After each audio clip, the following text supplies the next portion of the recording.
Peggy 18.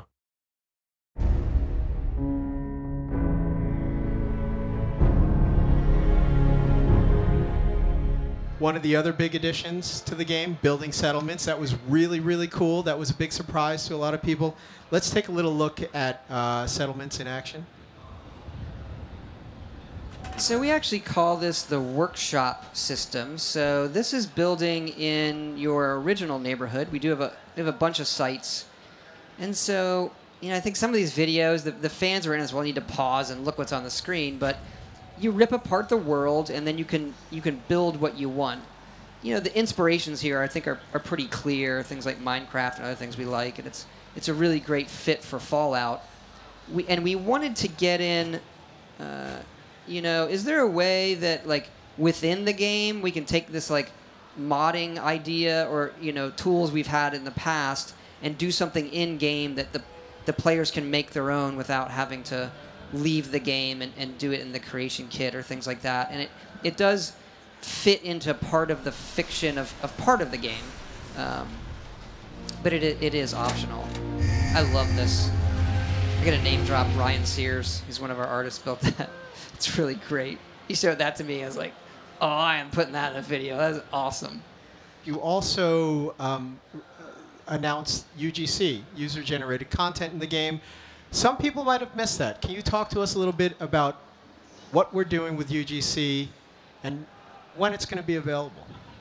Yeah, so we're doing it on the PC similar to Skyrim. We'll have the creation kit that will come out, not at launch. Just like Skyrim, it'll come out early 2016.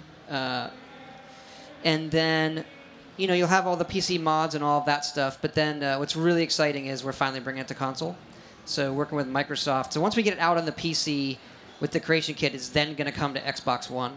Okay. There's a lot of, like, back-end stuff we need to do and work with them. And then once that's settled, our plan is to do that work with Sony and get them on board and have that follow up. But the timetable's kind of fuzzy right now. Are you excited? On that, so I don't want to promise a date on that part. But what'd you say? Am I excited? Are you excited to? Oh my God, consoles? yes.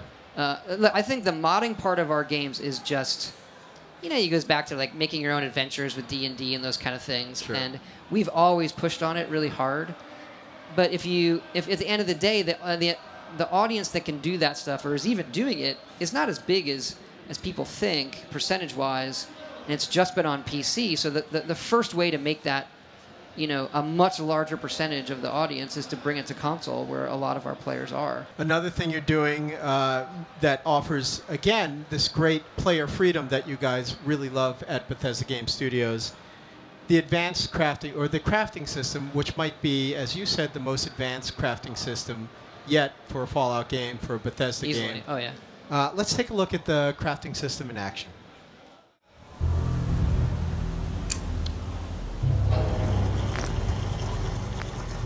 Todd, tell us, how does the crafting work, and why is it the most advanced crafting system you've ever offered the players? The main gist of it is that we have all this junk around the world. So it sort of started like, if you looked at alchemy in Skyrim, but imagine that was on everything.